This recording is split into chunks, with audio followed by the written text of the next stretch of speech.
Scenic Hotel Group, a place to stay no matter your staycation. From the Legacy Collection for those special occasions to Heartland Hotels with room for the whole whānau. Find your place to stay at scenichotelgroup.co.nz. Let's, though, talk some rugby. We heard from the Crusaders last hour. Time to catch up with the Blues, who kick off their season against the Highlanders under the roof next weekend. Their forwards coach is Tom Coventry. He's been good enough to go up some of his Sunday afternoon. Tom, good afternoon. Thanks for your time with us here on News Talk ZB this afternoon. Yeah, good afternoon. It's good to be here. Couple of pre-season games under the belt. What are we, 6 days away from the season proper starting?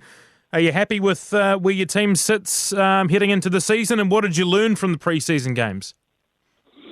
Oh, look, we're happy to get those games out of the way. We have long pre-seasons. We sort of stop and start as the players trickle back into the squad. So to get them out of the way is key. What did we learn? We learned a few things about our combinations. We've got a reasonably fit bunch in comparison to last couple of seasons. So we're doing a great job in that area with our trainers. And, the All Blacks have come back pretty buoyant and motivated. And it's good to see them contributing. They've only been back for a couple of weeks, but they obviously got a fair share of the match time on the weekend as well.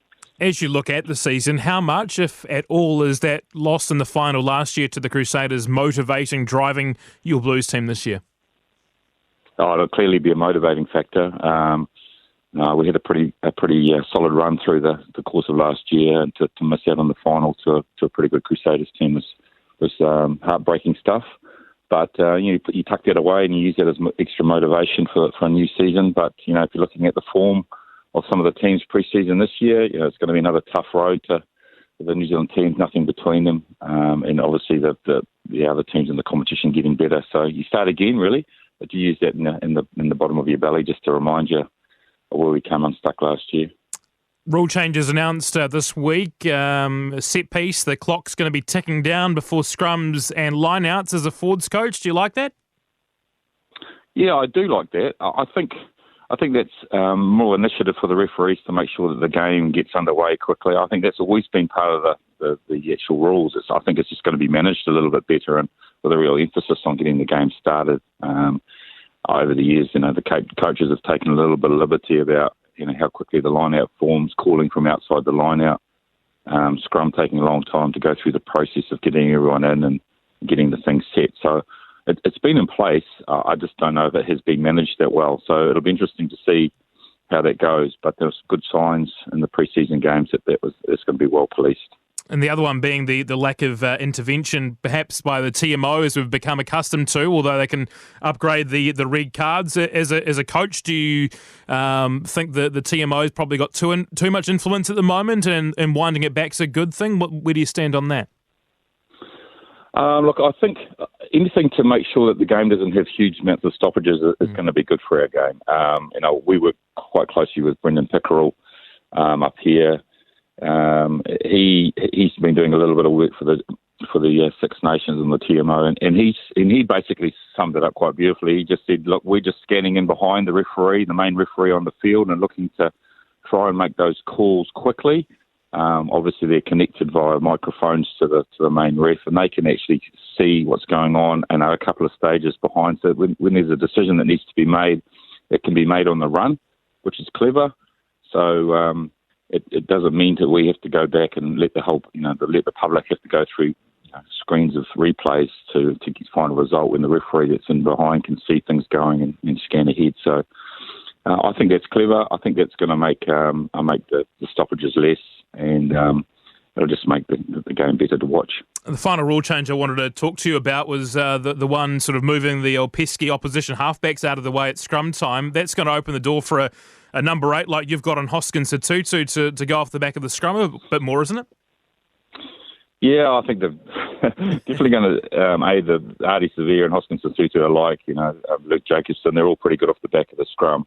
We're going to have to work pretty hard on some strategies around how we defend off the back of the scrum. That rule's evolved over a number of years. I remember a long time ago the number 8 could stand off the side of the scrum and actually be an extra defender. So our game's constantly evolving.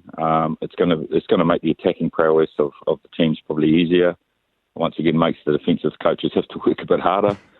But I think it's going to be a good thing for the game and all. Speaking of the other loose forwards, or the loose forward trio that you've got, arguably your first choice one with Akira, Dalton and Hoskins, it's going to be quite a big year for them with the World Cup later in the year that they're all obviously targeting. How do you work to get the best out of them at the start of the season? Yeah, we have a plan. We have a strong relationship with the New Zealand Rugby Union, and the All Black coaches have looked at how we're going to manage these men through to the World Cup, and we're part of that process. Obviously, getting them there fit and healthy and in form is key.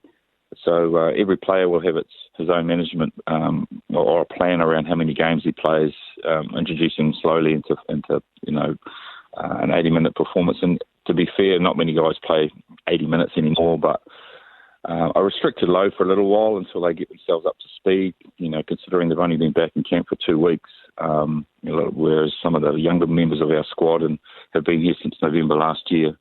So they do come in a little bit underdone, but they're classy enough to pick up on the detail of how we're playing the game, but also get their fitness under control. So it'll be an individual plan in consultation with the All Black coaching staff and New Zealand Rugby Union around making sure they're good to go World Cup time. Blues forwards coach Tom Coventry with us on News Talk ZB.